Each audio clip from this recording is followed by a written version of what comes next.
All right, let's get our Facebook folks in here.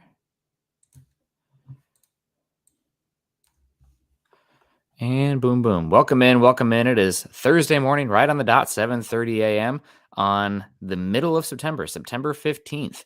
I am Nick Kendell, and joined by, as always, for Broncos for Breakfast, Scott Kennedy. Scott, good morning to you. Happy Friday, Junior, pre-Friday. Pre-Friday. I felt it. When you said Friday, I'm like, oh, yeah, great. It is Friday. I don't know why. Maybe because my son actually gets the day off tomorrow because he's in a top-level soccer game. Like the national body of this soccer actually writes a note to the principal and says, Wow. please excuse him for this, blah, blah, blah. So I'm out tomorrow. So it feels like today's Friday. Well, good luck to him. I saw that our Let's boys call it in blue. Friday. We got football tonight. It's Yeah. Friday. Today's Friday for me. We're Friday. Am I allowed to be stoked for tonight's game? I know that we're supposed to hate the Chargers and the Chiefs, and believe me, I wish both of them would lose. But like to see Justin Herbert and Patrick Mahomes go back head to head, I'm ecstatic. I'm really hoping we don't get a dud. I'm hoping we get something more similar to Josh Allen versus Mahomes in the AFC divisional round. See, us as Americans, we're ingrained to despise the tie, the draw. It's un-American. We hate it.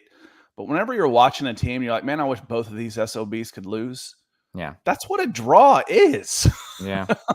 So when you're in a point system and you get 3 points for a win and 1 point for a draw, you're like, man, I hope these guys tie. I would just love it because that's a loss for both of them. You're like, yes.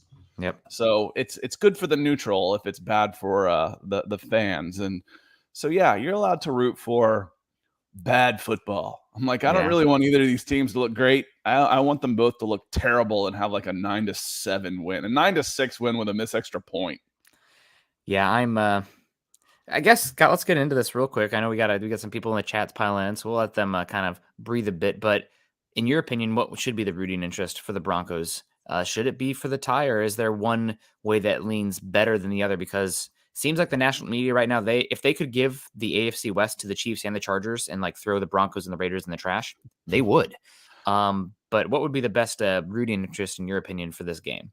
I mean, as far as like who win, you got to take care of your own business, you know? Yeah. As far as like what your heart should tell you, I would probably root for the Chargers. You know, it's like somebody's got to knock these guys off. Someone, if it's not going to be us, I want it to be them. You know, I know it ain't going to be the Raiders, but I feel like in the tier of who do I dislike most in Broncos country, it might be an age thing too. Yeah. Folks my age would probably say the Raiders. It's Raiders. Yeah, for me, it's Raiders. Younger, it might be Chiefs. The Chargers are just kind of there. You know, I mean, you don't necessarily hate the Chargers, so to speak. They haven't really done anything to make them hateable. You know, except being in your division. But I mean, be in your division and just that type of stuff. But on a bigger scale, you know, the Chargers aren't a team, I hate to say it, but worthy of hate. They're not, you don't care. They're the Chargers. Yeah. They haven't done anything to earn, you know, the old phrase loved, hated, but never ignored. Well, through the course of history, the Chargers have been fairly ignorable. Yeah. So I think your heart might tell you as you're watching this, because I always say, I think I'm going to root for this team. So I always end up rooting for a team when I'm watching a game. Probably end up rooting for the Chargers because it's like, all right, it's someone else's turn. You know, it's I'm ready for someone else to be there and knock it. So I probably wouldn't be rooting for the Chiefs much. I mean, who roots for the Patriots? You know, forget the fact that they're obnoxious Boston people. That's different. It's I'm not around many of them, but you're rooting for someone else. Yeah. So I think your heart, as the game is going along, will probably say, I want the Chargers to win this game.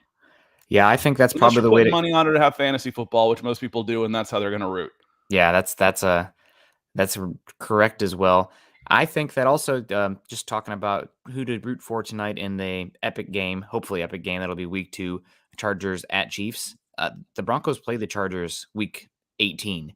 And if the Broncos could be in a must-win situation there, might be better for Denver if the Chargers have nothing on the game because they've already clinched their spot in the playoffs. So that's more likely to happen, I think, if the Chargers have won the AFC West. I don't think anybody's going to catch the Bills because the Bills' schedule is laughable compared to a lot of these other teams. But and they're great, and don't let me dismiss that.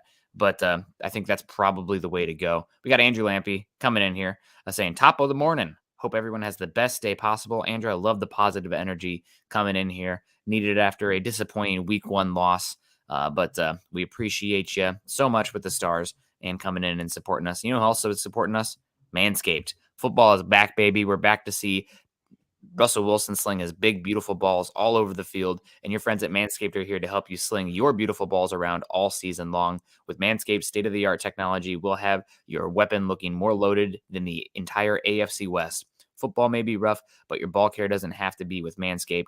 Join the 6 million men worldwide who trust Manscaped by going to Manscaped for 20% off plus free shipping by using our code MHH.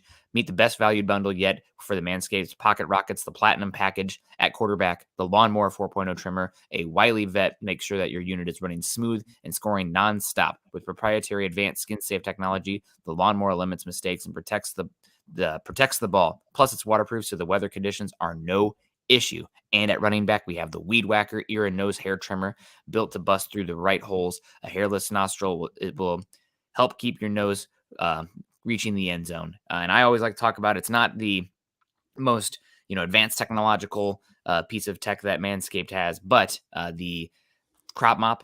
They come in packages of 10 wipes. Great for anybody who's an outdoorsman. I know hunting season's around the corner. There's a lot of hunters in this Broncos fandom. So if you want to make sure that you're not smelling rank out there, check out the crop mop.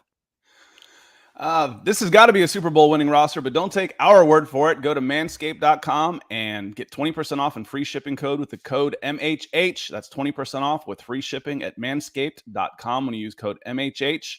Manscaped for turning. And this is, like I've said before, I know these are, the ladies kind of roll their eyes when they hear these, but you know what? These are gift ideas also. If my wife had got me something like this, I'd understand, okay, here's a hint here. So for Manscaped, for turning your player into an MVP. Yeah, absolutely. The nose hair trimmer is something I'm like looking in the mirror in the morning. I'm like, uh-oh, I'm definitely 30 years old now. I could probably start to look into something like that. Wait until you get those ears. It's like, wait, I don't have any hair here, but why is it coming out of my collar now? Anyway, oh, God. Time to move on. Jasmine coming in. $4.99 super sticker. Thank you so much, Jasmine. Not sure what the sticker is on my end. Maybe Scott can tell me, but we really appreciate you. Hope you're doing well. And if I remember correct, Jasmine has a boyfriend or husband that's a Cowboys fan or an opposing fan. She's going to kick him off the couch at one point, but it's always good to have Jasmine join us here. We appreciate you coming in and supporting us. Bunch of other folks coming in. Let's say hello. We got Diamond Rattler saying playoffs. I'm just hoping we can win a game. One at a time, right? We need to get Diamond off the ledge. A win will help. A win will help solve the put a salve on the wound that Diamond's still carrying right now. It's a quote. It's from something. I don't think it's directly from him. It's from maybe a press conference or something. That's not Mora's playoffs, is it? No, it's not.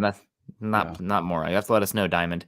Jeremy in the house too. Good morning, Nick and Scott. Time to get back on the figurative horse, so to speak. Yeah, let's ride.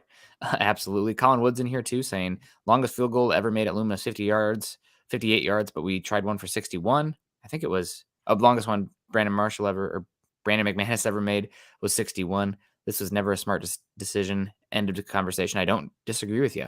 Colin, last night that was in the chat. I think Dennis was coming in and saying, he's banged 70-yarders in warmups. He's done this. It's not as bad a decision as people are making out to be. I'm like, okay. The problem is kind of like hitting a golf drive. In baseball, hit it hard, you got 90 degrees. All of that. But when you're hitting a drive and you're hitting it 250 to 300 yards, you've got a margin of error of a half a degree, or it's 20 yards into the woods. Yeah.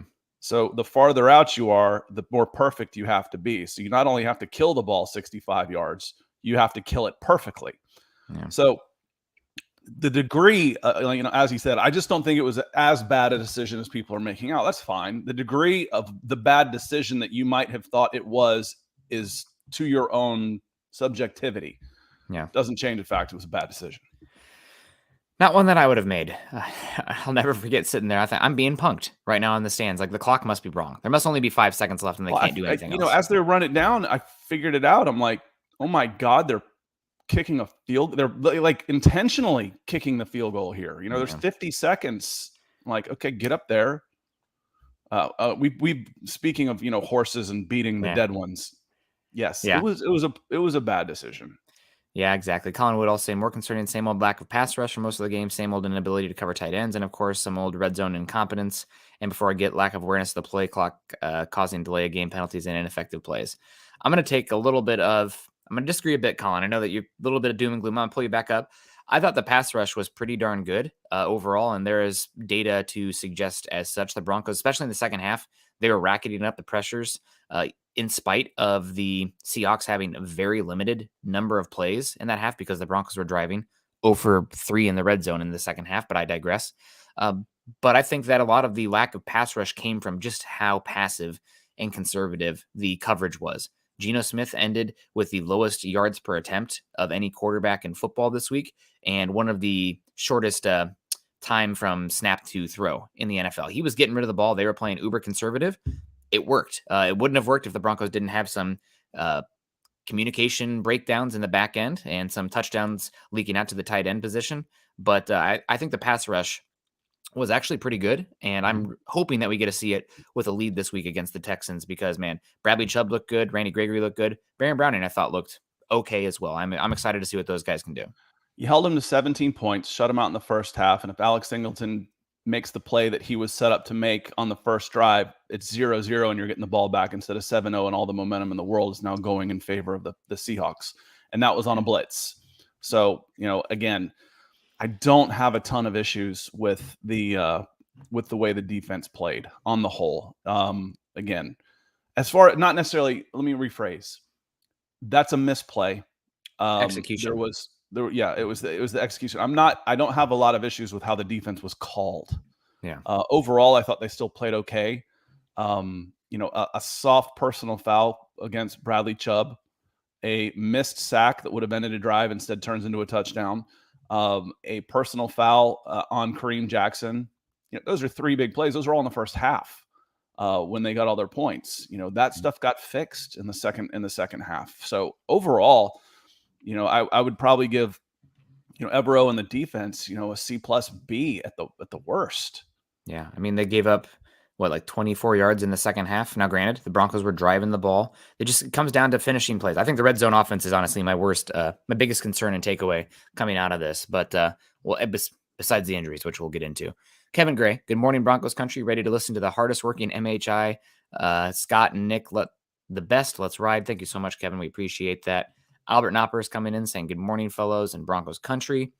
We got Gary Leeds Palmer, the notorious GLP, coming in. Good morning to you, Gary. He says, good morning, Nick and Scott. I don't care if it's the Chargers, beat the Chiefs, go Broncos, and let's ride. See, I can appreciate that, Gary. I'm hoping for some good football. I want to see just a gunslinger battle for the fun of it. I know that then, the NFL media will be salivating over the Chargers and the Chiefs, but then it's going to be just that much sweeter when the Broncos go in there and their defense like, oh, shoot, Broncos got some pass rushers. Patrick Surtain looking good. Justin Simmons, first game back, that kind of thing.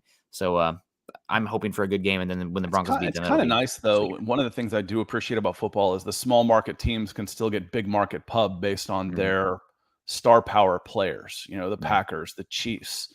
LA's not, I still think of LA as San Diego, honestly. So they're not really a small market anymore, but they're not a huge brand team. But they'll still get plenty of hype playing on a Thursday night with a couple of stars on there. So that's I do appreciate that. And like I said, for the neutral, I'm looking for some good football. I'll enjoy watching that game tonight. Yeah, absolutely. Bama X, good morning, Broncos country. Good to see you, Bama X. Sunny days with the emojis and the support. Thank you so much, Sunny Days. We appreciate you. Chris Jenkins, morning, Broncos family. Nick and Scott, new week, new chances. Absolutely. Broncos lost the first battle. We got to gain a little ground this week on that front. Jeremy, we got Greg Smith coming in with the steak, the bacon, the eggs, the pancakes, and the coffee. God, so good. I got into a new bag of the, speaking of coffee, the Lion coffee from Patrick here today. Man, so good. Also, you'll probably be upset at me for this one because I'm sullying the coffee, but I do like creamer.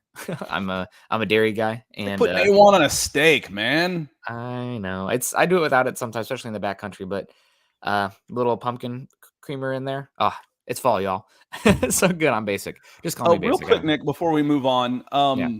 EJ came in last night. He came in last night basically right after we signed off with a big baller super. And I wanted to address that today. I know he tends to watch these after the fact, even if we don't catch him in the mornings. It basically said I was concerned the fact that some of the same guys that hadn't been making plays still weren't making plays.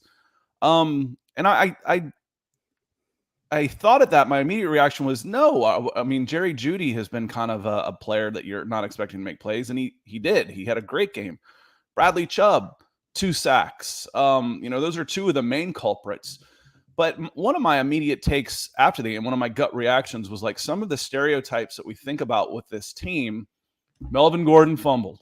Yeah, he did. Jerry Jeudy dropped passes. Yeah, he did. Which is a little bit of a concern. We've talked about Melvin Gordon's fumble, and Jeremy Shawn has said over and over again, he says, I actually think it was a touchdown. Jeremy, I kind of agree with you. I feel like if that had been called a touchdown on the field, it probably would have stood.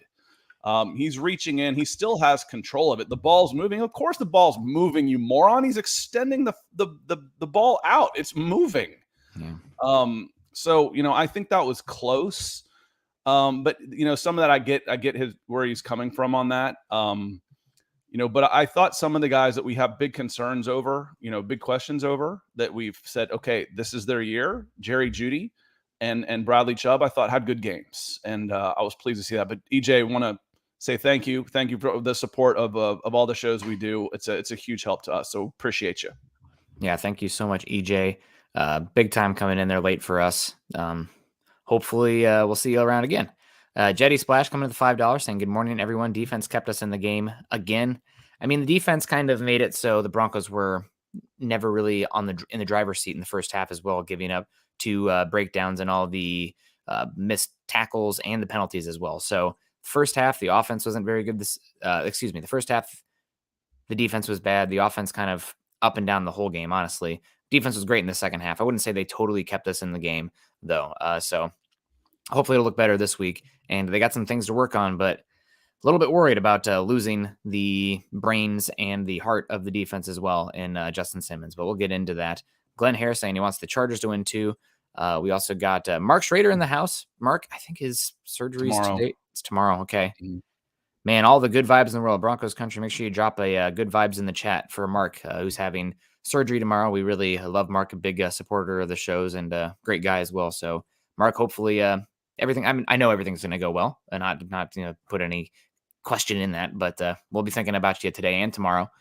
Dom in here saying, good morning, Nick and Scott in Broncos country. Denver Broncos for life. Strange Clouds in the house saying, good morning, Broncos country. Let's ride. Michaela Israel saying she ordered some MHH swag. That is amazing, Michaela. You got to let us know what you got. I need to find, Scott, I'm feeling really guilty. I don't know where my coffee mug is. After the move, it's somewhere. I know you got it there. I need to find mine. But I need to make sure it's back on the MHH store, the huddleuppod.com swag store, because some of our show stuff was missing. I'm like, I can't even send folks thank you notes. Send EJ a mug. Want to send Patrick a mug.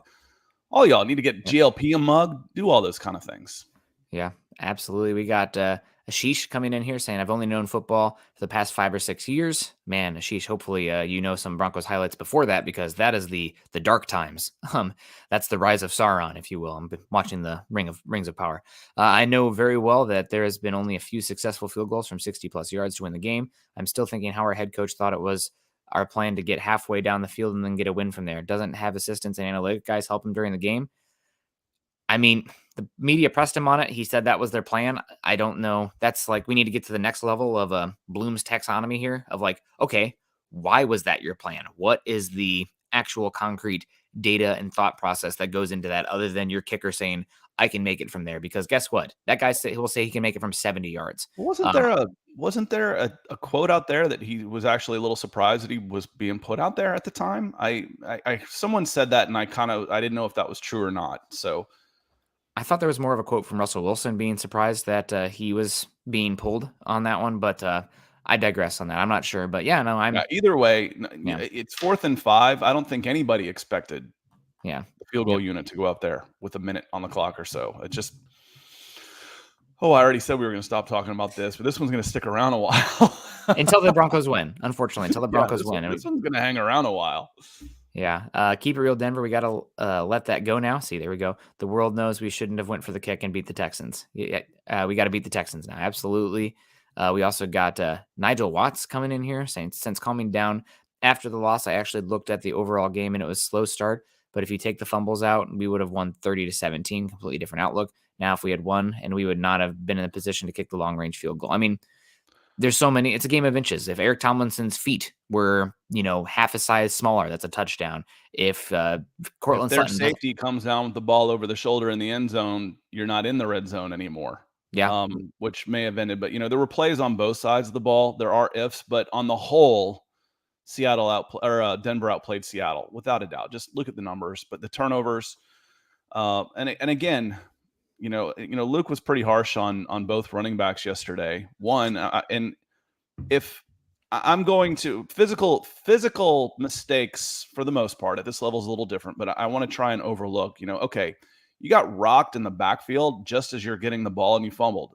That's a pretty significant chance comparative to, a toss sweep of fumbling in that situation. You're getting hit way before you're expected to. It's different. And that goes to the offensive line not being set and ready, and everybody doing this before the ball. Yeah. And for those of you listening, I'm looking over both shoulders, wondering, when the hell are you going to snap the ball? Are we going to snap the ball? Haven't you called timeout yet? What's going on? Oh my God, we're live.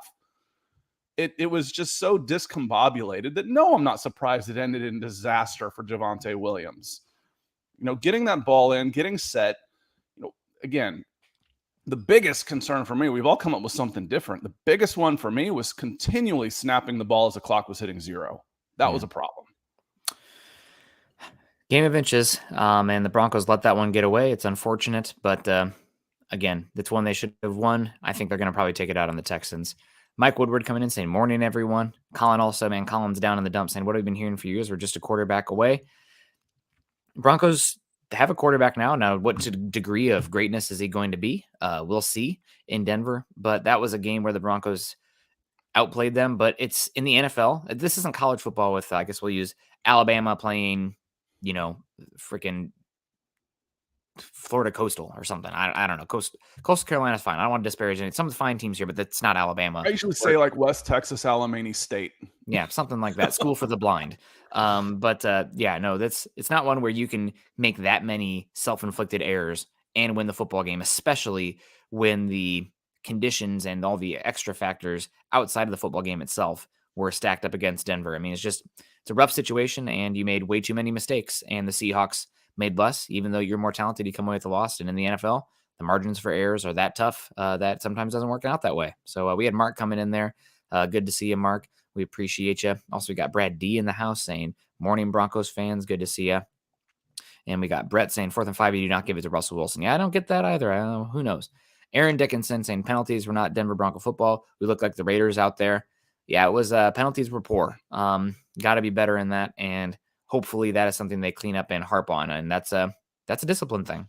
All right, Nick, let me grab one real quick from Glenn. Glenn came in a little bit earlier, said, Scott, if you were betting on the game, who do you take and what's the spread? My first idea was Chiefs in 3, and I wasn't sure where the game was. So now that I see them in Kansas City, I knew they were playing, but I don't pay that close attention to the rest of the NFL. I'm not sure where this game is. Apologies. But my initial reaction was Chiefs in 3, so they are 4 on one of the lines I saw. I wouldn't touch it. That one's too close for me. What I might touch though is watching this Chargers Chiefs AFC West battle on Thursday night, on Monday night doubleheader, and then Tennessee and Buffalo, at Minnesota, at Philly. Be prepared for your winning season at my bookie. Some like to bet and earn, some bet to make the season more exciting. Either way, my bookie gives you the most for your money with a double deposit bonus. It's quick and easy. $250 puts $500 in your account instantly, and you can use your funds to bet on as many games, contests, and props as you want. To claim your bonus, register today and use promo code Wilson22, designed to add more excitement to the games and sports you love. That's promo code Wilson22 to double, get it, 22, double your money up to $1,000 with my bookie. It's only week 2 of the NFL season, which means there is still plenty of time to get in on the action. Don't miss out. Begin your winning season today exclusively at my bookie. Yeah, my bookie. Make sure you guys are checking it out. Makes the games much more interesting, and I really like the prop bets. So we'll have to talk about that maybe a little bit at some point. But we got Miguel coming in here saying, "Good morning, fellas. Good morning to you, Miguel. Good to see you." And I don't recognize this name, but Aaron Dickerson coming in saying the inside linebacker position is where we need leadership. Is Josie Jewell going to be back in this game? I don't know. I think he's still, questionable. We were a little surprised that he didn't play last week, so hopefully he'll be back. But yeah, when you start talking about the spine of your defense, Mm-hmm. Justin Simmons in the middle, Josie Jewell in the middle, it starts getting a little bit more concerning. A little bit more concerning for sure. And Gary Leeds comes in with some stars again. He says, "Are we going to start second guessing after game one? Let's not get carried away." Um, Depends on what you're second guessing. Second guessing the hire, no. Second guessing a play call or a decision, yeah, that happens all the time. I mean, these guys are second guessing themselves. There's very little that they do with absolute 100% certainty. They're second guessing themselves all the time. I can't believe coaches can sleep a wink. Period. So yeah, we're going to second guess, and some things will give the benefit of the doubt, and some things will flat out say, this was a wrong decision. A 64-yard field goal over a 4th and 5. Even if it had worked, I would have said you got lucky. You got bailed out on a bad decision. Good on you, because sometimes you make the right decision, blitz with Alex Singleton on 3rd and long, and you get burned anyway. That was a right decision with bad results. The wrong decision with right results doesn't necessarily mean it was the right decision. Yeah, no, absolutely. It's a bummer, but what can you do? Games in the past, and the Broncos gave it away, more or less. But gonna have to take it out on the Texans here. We got Travis Weber coming in. Travis, friend of the show, saying, "I've seen posts. Quite a few fans have already second guessed the Hackett hire. Show's not playing the starters in the preseason show. They got to remember Peyton struggled at first as well. I mean, the Rams lost week one last year. The Packers lost week one last year. The Bengals lost week one last year. Funky things happen in the NFL, and that's why you play the game. You don't just put up the two rosters together and be like, oh, this team's rated a 92 and this one's an 88. This one wins. Things are going to happen." Real quick on this one, all prop bets, Nick, pick your favorite for the Broncos game. I'm going to pick one that I saw the other day for, again, when you're making money, who cares who's playing? That Cordero Patterson leads both teams in rushing this weekend, Atlanta Falcons versus LA Rams. I'm like, that could be a decent one. That could be a decent one because they don't have the best running game in the world, and Cordero could end up should be leading the Falcons. So that could be an interesting one right there. I'm going to go with Broncos sacks. Whatever the line is, I think the Broncos are going to be above it. I think they're going to get a win. I don't really think the Texans' run game is that great. I mean, they're playing Rex Burkhead, getting a majority of the snaps, so I think there's going to be a good amount of 3rd and longs with the Broncos having the lead. I think the Broncos are going to rack up pressures and sacks in this game. Also, Davis Mills, pocket-bound quarterback. I think he took 4 sacks against the Colts, who were playing from behind a lot of the game. So I think the Broncos sacks is going to be over. Colin Wood comes in as a staunch advocate of analytics. There's like a 49% chance of success of making that 4th and 5 as opposed to maybe 15% for that kick. Nick, I'm going to take this one from Nick. And then he can add on. I think it's like a 6% chance. And frankly, he's a 9-year veteran in the league and he's never made a kick that long. So 6 might be pushing it. But the 49% chance, let's say you convert, you get 8 yards and it goes from 64 to 56 yarder. What is your chances of making the 56 yarder as opposed to the 64? Does that go up to 25%? Because then you have to multiply the 0.49 times the 0.25 in order to get your chances of winning that game. So basically 1/4 of it, which would only be 12.5%, which is still better than the 6% you had of making that freaking kick. It was a bad decision. It was a bad decision. I mean, Nathaniel Hackett said that they probably would have done something differently in hindsight, looking at it. And also, he also kind of made a joke about it, Nick, saying, "Of course we missed it, so of course we should have done something else." He was making a little levity of it, but he's like, "We had a plan and we stuck to it." I'm like, okay, well, sometimes the plan needs adjusting. And honestly, I think he was surprised. He was calling a play. We'll be 3rd and 8, 3rd and 9. We'll call it 4th and 8, 4th and 9. We'll call another one. Oh crap! Now I have a decision to make. Javonte just picked up another 4 yards. Now I have a decision to make, and this is what we're going to do. By God, we're going to keep doing. I think he mentioned it too. He was reeling after the Broncos got negative 4 yards on that screen pass to Javonte Williams. I don't know if you saw this. Cody Barton had an interview where he said that we picked it up on tape. Javonte Williams pumps his feet before he receives a screen pass. Doesn't do that when he's in blocking or going to get a handoff. So picked that up, and I was knifing in the backfield and made the play. And shout out to Cody Barton, man. He had a hell of a game. Really enjoyed him coming out of Utah. Free agent at the end of the year. Somebody to keep an eye on. I know the Seahawks got some money, though. Maybe he'll stay there. But I really was impressed with Cody Barton's game. Hell of a player, really intelligent player as well. So definitely impressed with him. But the -4 yards, then the Broncos, I think, were a little bit panicking there on that one. And that's another reason. Didn't trust the offensive line. Offensive line didn't get it done. Said Hackett. Is what it is. Dave Glassman coming in with the support. Thank you so much, Dave. We appreciate you, man. You guys have been great today coming in here, giving us the support on this. We appreciate it. We also got Albert Knoppers coming in saying they should have switched back to Russell Wilson after the missed field goal during the timeout of the Hawks. Hawks would have helped us if we switched. Would have been definitely a head game. Maybe the Hawks call a timeout there then in that situation. They would have. Mm-hmm. Yeah. I think they would have. Yeah. I think they definitely would have called a timeout. And you would have plenty of time. It would have gotten loud. But listen, a silent count. Everybody be set. You basically mirror your guy. Because the rules have changed. It used to be that those guys could do whatever they wanted to in front of you, and you had to act like some of the palace guards where you weren't allowed to move. You had to sit there stony face. Well, unless they touched you, they could do whatever they wanted to. But you mirror your guy, you go silent. As soon as he moves, you move. There's no snap count. It's a passing play all the way anyway. Run 4 wide receiver set, go out there and get it done. Damn, I've already said twice we weren't going to keep beating this dead horse. I apologize. Yeah, absolutely. We also got another super coming in here. Jasmine, 1999, flashing that orange, saying I was embarrassed about how we played Monday. However, I think we learned a lot, and I feel like our offense looked better than it has in years. A lot didn't go our way, which makes me feel hopeful if things do go our way. Yeah, absolutely. I agree with you 100%. The offense moved the ball. The Broncos only had 1 punt in the entire game, if I'm correct, which is insane. Also think they had 0 3-and-outs. So the Broncos really just got to work on finishing drives. The NFL, especially when you're playing that conservative defense on the other end, not getting many turnovers, the ball bouncing to the other team consistently on those fumbles, unfortunately.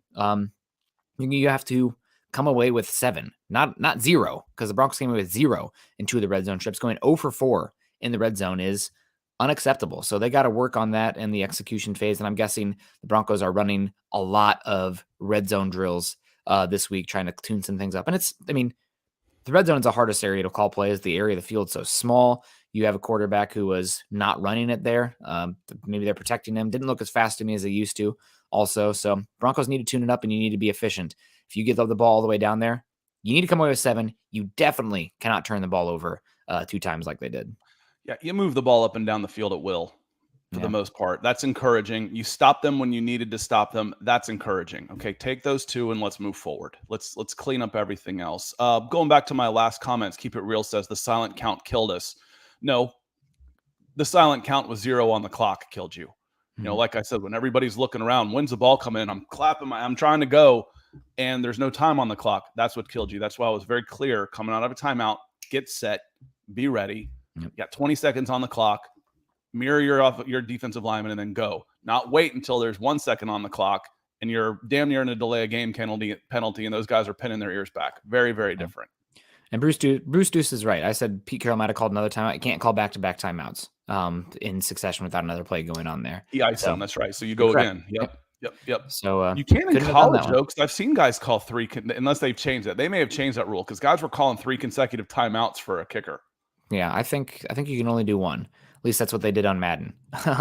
Mike coming in saying, gotta run. Good seeing everyone. Great show. Always Nick and Scott and being great Broncos. Thank you so much for coming in and supporting us here. But we got to talk about our main topic here, Scott. The Broncos have 2 pretty big injuries here. Justin Simmons going on the short-term IR with a thigh injury. I'm a little bit concerned about this thigh injury, Scott. I've heard that originally, week-to-week kind of thing. Then it's a 4-week IR. Then I've heard maybe 6 weeks. They're being a little bit coy with the injury as well. There's no specifics on it. Is it a quad injury? Is it like compartment syndrome? I'm concerned. I'm really worried this is one that's going to drag out. If it's a knock, if it's a Charlie horse of sorts, you don't put him on a 4-week IR. So it's a pull. At best right now. What you said, you've got me scared now. Jesus, Nick. you're talking a pull. It's not, quads aren't quite as voodoo like as the hamstrings. You can usually, once those heal, they're typically healed. If you let it heal, you don't aggravate the quad nearly as much as you re-aggravate a hamstring. Yeah. But if it's done in 4 weeks, he should be good to go. I hope. Again, I'm not a doctor, but I've got a lot of experience following this stuff and sports injuries. And I feel better about a quad than a hamstring, especially one that he was able to play through for the rest of the game. A Man, 4-week hamstring, the dude's coming out right away. So, but again, like you said, then why is he out for 4 weeks? and why did it take until Wednesday for this news to come out? Like, what did something get progressively worse? Is there something deteriorating in there? I don't know if you Broncos country remember, but Raheem Moore, I know that's a name that's cursed in Broncos country, but he had an injury to I think it was his calf, but it was compartment syndrome. He had a bleed in there, and it's like an isolated system. And with the bleed, it was getting a lot of pressure in there, and you have to get surgery on it, or you risk amputation and losing a lot of muscle there because there's so much pressure inside. And Dr. Kendall in here scaring the life out of all of us. so it's just weird. It's a weird timing thing here with this injury, and like Kareem Jackson yesterday on the podium being like, "I'm just finding out about this now." Really, hush, hush. It's weird. The timeline is weird. He's going to miss some time. I don't know. And also, you have Quinn Meinerz who has the hamstring injury. He's still not on the short-term IR. Justin Simmons immediately on the short-term IR. So I don't know what's going on there. I wish we could get more specifics. I mean, I know that it's probably better for the Broncos to not get those specifics out, but I'm actually pretty concerned. You got me concerned now as too, because you know a lot more about this than I do. As far as the different types of injuries, you're just hoping it's a pull that is progressively, locked up on him or something like that, and it's going to need some time to heal, and he'll be back in 4 weeks now. That's best case scenario. So we will see. I don't think you're going to hear as like you said, as hush hush as it was. We'll have to wait and see if there's some leaks, but I don't think we're going to hear much about it until he's eligible to come off then. Yeah. Other than, he's progressing well. We like what we're doing. We'll reevaluate and see how it goes. I can just copy and paste that quote because that's what you're going to hear 3 or 4 times until he's eligible to come off the short-term IR. Yeah. Maybe I have to do a little bit of recon there to reach out to some people to see what's going on. But I'm a little bit concerned about it. Michael Ronquillo coming in saying, "Good morning, Nick and Scott on Broncos for breakfast. Broncos country, let's ride. We appreciate you." And Chris saying, "Happened to my little brother playing football 2 years ago. Lucky to still have his leg." That compartment syndrome is no joke. It's pretty wild because each area, each part of your leg is a compartment, right? It's its own individual system. And if there's a bunch of pressure in there, you can't oxygenate the muscles because it's constricted with how much pressure is inside, and that can cause deterioration, apoptosis, et cetera. So concerning for that one. Jeremy coming in saying, hoping it's a 3-week injury and they needed the roster spot.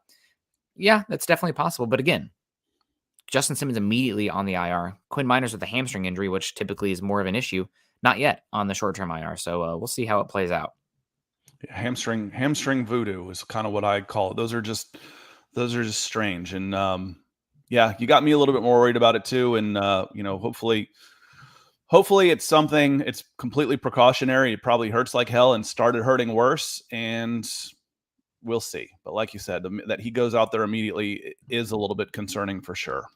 Yeah. And you're really hoping that it's only a 4-week injury because the issue is the Broncos play the Chargers, I think, at Los Angeles in week 5. So you're really going to want him in that game against Justin Herbert and the Chargers and the weapons that they have. So concerning. Also, Josie Jewell still out.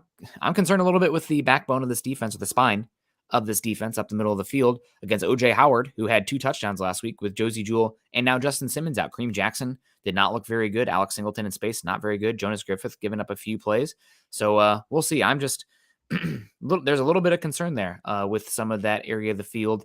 Hopefully the Broncos offense is potent enough in that regard where you can play with a lead, and then you that way you can pin your ears back and you're in a better situation.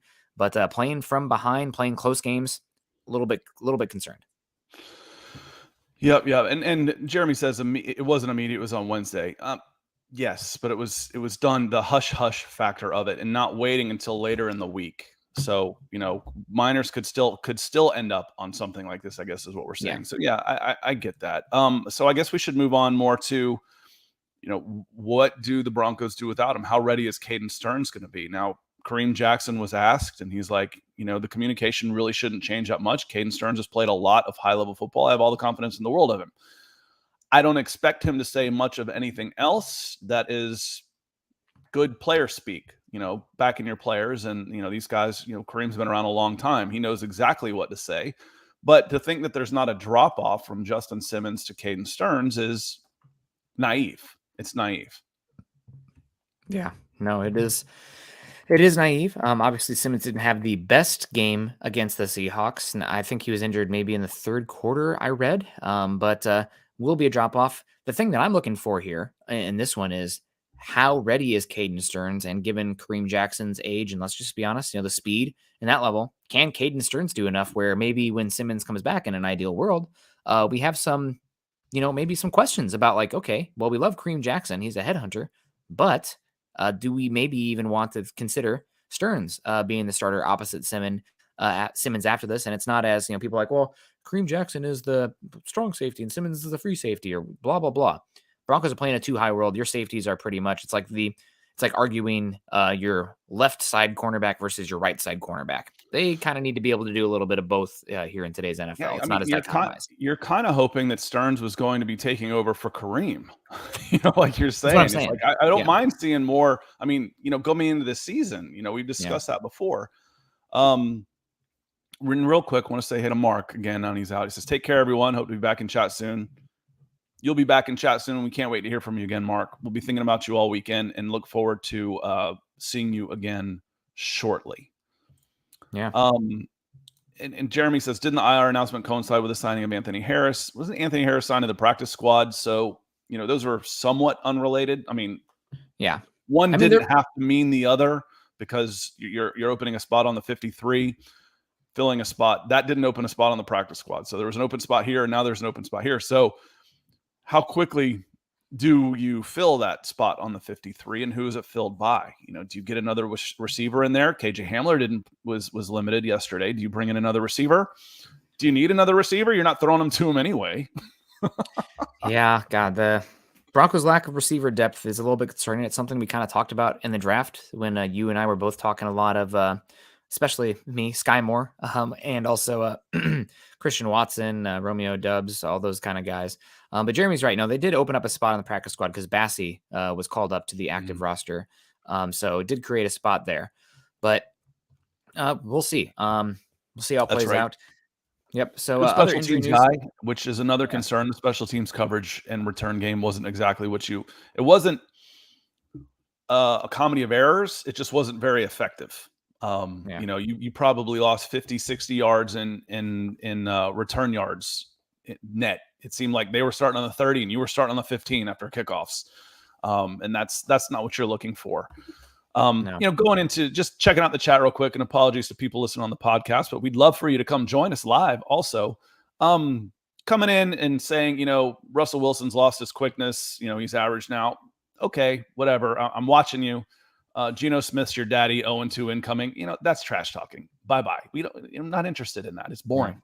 Go do something else on your time off. There's entertainment one click away. So that's the difference. I enjoy fans and the interaction from other teams and different perspectives, because they're going to know more about their team than I'm going to. And if they're halfway intelligent, I know that's a leap. I can learn something from them. But trash talk bores me, so go somewhere else. Yeah, no, we're not in middle school anymore. We got some money to throw around and some more important time to waste in. If you guys are looking for some place to waste some time and throw some money around, check out pristineauction.com. Pristineauction.com is back again with Mile High Huddle. Pristineauction.com is the most trusted sports memorabilia auction site with an A+ rating from the Better Business Bureau. we are teaming up with Pristine Auction once again on another great giveaway. And this time, viewers can win a Peyton Manning signed frame photo. Check out our Twitter page for pics of this great piece of memorabilia. To win, all you have to do is head to pristineauction.com and click the register on the top of the page, or just follow the link in the podcast description. When you register, use our code Elway to be entered. And as a bonus, Pristine Auction will kick an additional $10 off your first winning auction bid. I'm a big fan of that Javonte Williams full size. I saw a white one in here. They called it that one. That one, you know, I've said I don't particularly like the horse swoosh logo compared to the old Denver D. Of course, put the old Denver D on that. I kind of like that helmet. The big contrast with the white and then the big logo in orange. I think that helmet looks pretty sharp. Yeah. What do you guys think in the chat? I know this sparks a lot of different conversations, but I think this Lunar Eclipse alternate speed helmet on pristineauction.com, I think that's pretty BA right there. If they went with an all-white uniform with only orange on the uniform too, that'd look pretty cool. But yeah, you might look a little too much like Oklahoma State's roads. Yeah, that's for one game. That's okay. Also, guys, every item on pristineauction.com comes with a certificate of authenticity from the industry's most reputable authenticators. Upgrade your collection of signed memorabilia today and get $10 off your first item one when you use the code Elway when you sign up. Again, pristineauction.com/register, or use the link in the show description. Just use our code Elway and get $10 off your first item one by entering to win a Peyton Manning signed frame photo. Drawing will be held Monday, September 19th. So make sure you get in that and check out pristineauction.com with our code Elway. All right. Well, we are about 50 in or so. You know, again, we've talked Caden Stearns. We've talked some of the injuries. Has that become a bigger talking point now than Nathaniel Hackett? I think so. You know, I mentioned the other day that, you know, running right tackle when you're on your fourth right tackle in the first game of the season, if you count Billy Turner, Tom Compton, Anderson, and then Fleming, you're on your backup right guard, and I'm going right tackle at goal line. Why? You know, that's a concern for me. Run the thing. I know Dalton Reisner didn't have the best game either, but I'm going to go behind my $20 million left tackle, and throw Beck in there. Beck played really, really well. So, you know, lead. Let's go power. But it's hard to do that when you're in a shotgun and a guy standing next to you and you're starting from a complete standstill when you get the ball. Fixable things there for sure. 10-point home favorite to the Texans. What about this Texas team concerns you, Nick? Texans team concerns you. You know, if I'm looking at this, I'm like, all right, if they're able to do this, we've got a problem. I guess what concerns me is that they have a lot of high investments on their offensive line. And if they are able to win at the point of attack and, you know, get to the second level at all, then you have some concerns. Alex Singleton showed that he has some issues wrapping up pretty consistently. Jonas Griffith, sometimes not the best in being in the right spot. And then getting to that third level, the safeties coming down. Caden Stearns is a big hitter, but sometimes not the most technical hitter.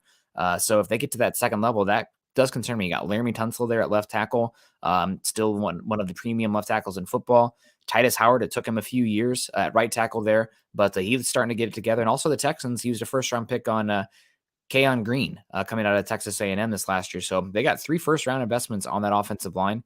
Want to watch out for that. I know the Broncos edges should be able to pin their ears back, but also could be a game where you need Draymond Jones to step up as well. I think AJ Cann and Britt for the Texans showed up on the injury report on Wednesday, so they could be dealing with a few stuff inside. So need the Broncos defensive line to win as thoroughly as they did last week. In my opinion, I know some people, the Broncos aren't getting pressure last week. You're playing super conservative coverage, and the Geno's getting rid of it as soon as he hits his 3-step drop back. Nobody's getting there. All right, and we said, you know, where is this Seahawks team scary on offense? Lockett and Metcalf. Okay, well, we saw that. Metcalf's a freaking monster, and Lockett's really good. I don't see that on the perimeter of this offense for, you know, I look at these guys and I look at their depth chart at Houston, and it's kind of like, oh, that's where that guy ended up. You know, what happened to him? I'm like, Rex Burkhead. I mean, hell, I scouted him 15 years ago coming out of running back. I think he was out of Missouri, Nebraska. Somewhere in there. You know, Nico Collins. I like Nico at the Senior Bowl, but not exactly he's Metcalf light.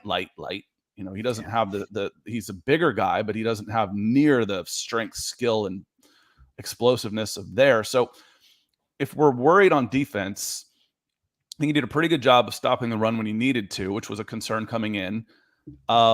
You adjusted and were able to limit the big play wide receivers in the second half.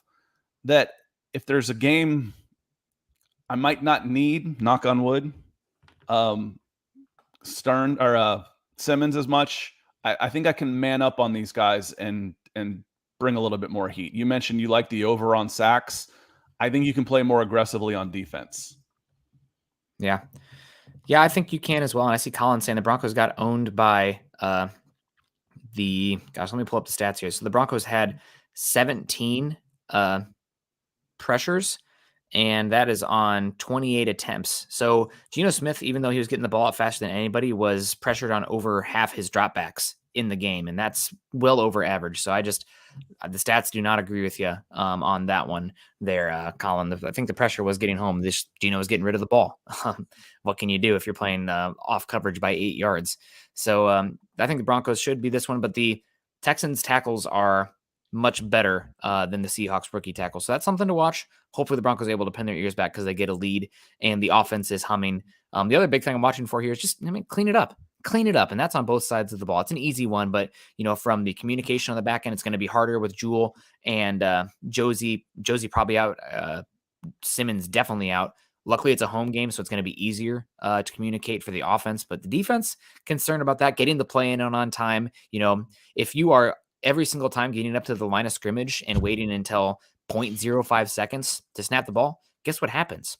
The opposing defense fires off in their gap. There's no guessing on that. You're not drawing them off sides because they know that the ball's coming or it's a penalty. So they fire off at that time. You can't have that. And also cleaning up the red zone. You just 0 for 4. It's putrid. It's unacceptable. Well, and then it's not only that, on the road doing that, especially, the 12th man out there in Seattle, it's a fever pitch. It builds and builds and builds. The longer that play clock goes, and when fans see that thing hit 7, they amp it up. So it gets harder and harder. So let's run some fast paced stuff. Let's take advantage of what you think you've got depth at wide receiver, and let's speed it up a little bit. We heard about going fast and all of the good communication between the receivers and Russ. They've been working together since friggin' March or April, whenever that trade was made. It's been a while. Let's unleash it. Let him cook, like we said. But we talk about cleaning it up, right? And now I don't have the first half numbers, but for some reason, I feel like the penalties on and I have the box score pulled up. Let me pull up team stats. I feel like it was 8 penalties for like 95 yards in the first half. The Broncos finished with 12 for 106. So they did clean it up. They dominated the second half of that game, which is what we kind of predicted. The better team typically tells in the second half as you start getting into depth, you start getting into adjustments. All of that stuff happened until the voodoo happens and you're dumping the ball on the ground, at the 1 yard line and not finishing off your drives. Fix that. We're not having these conversations, and those aren't hard fixes. It shouldn't be a hard fix to not fumble the ball on the 1. That was, like I said, the last time that happened was mid-'80s, and it was a scab team. It was a replacement strike team, and I think it was the Cleveland Browns. I mean, the Browns are as cursed a franchise as there are in this league, period. As you well know, Denver Broncos fans. It was the Browns, it was the scab players, and you replicated that. If you're counting on getting 2 fumbles on the goal line to beat the Broncos every week, you're not going to beat the Broncos every week. So yes, clean it up. It will happen. Yeah, you'd hope so. But unfortunately for that one, the Broncos don't quite get it done, and 0-1, and got to clean it up. Just a lot of undisciplined stuff out there. I'm guessing against the Texans, they should clean it up, and they have a lot to work on. So definitely want to see that. We got Akey coming in saying 3 points is pure domination. Is that how much the Broncos gave up in the second half? That is pure domination. I think they gave up 0 points in the second half. I don't think they gave up any points, and I'd love to see a split, but I feel like the yardage and going up and down as far as dominating the game without getting the payoff was probably 200 and something to 30. Plays was probably 5 or 6 to 1. Yeah. It was a dominating on the field performance without the payoff, which is, like we said, the stuff you have to clean up. It doesn't matter if you don't finish. It doesn't matter how much you dominate, the time of possession and stuff, the yardage between the 20s if you don't finish. But they certainly didn't get pushed around in the second half. And if we're talking about cleaning things up from a penalty standpoint, they did. They did clean things up in the second half. Yeah. Yes, they did. So hopefully they'll be better here. And Scott, the final thing, what to watch for with Russell Wilson in this game? First, I guess, got to lead off. What would you give a grade on Russell Wilson in that first game? Was he everything? I see a lot of people, 340 yards. The Savior's come. Everything's, perfect for him going forward. I got to say, coming out of it, I thought he left some plays on the field. I thought he escaped clean pockets a few times as well. I know there's been some criticism on the offensive line. I thought the offensive line overall and pass protection specifically had a pretty damn good game. Run blocking could have used some work, especially after Quinn Meinerz went out. They really were less effective after Meinerz went out. But pass protection was good. But Russell Wilson, I'd give him, I know he had good stats in this one, but I'd probably give him like a C+, B- in this game. It wasn't amazing. I'm with Jeremy on this. I'd go B to a B-. He missed a couple things. He forced a couple. He probably should have had an interception. He had a play where up left side to Courtland Sutton. I mentioned this earlier about the other team making a play. Sometimes we forget about the opportunities the other team has when we think of our own missed opportunities. It's a bias in our minds. Well, if we had done this, this, and this, we would have won the game. Yeah, well, they had 3 of those too. And one of those was, Jerry Jeudy dropped. Well, it didn't matter because they picked up the first down on the next play by, I think that was the note card play that they got the first down on. But I thought he almost played a little too conservatively to start. It was like, listen, I know this is going to be an emotional moment. He probably got the talk over and over again. Don't try and do too much. Play within yourself.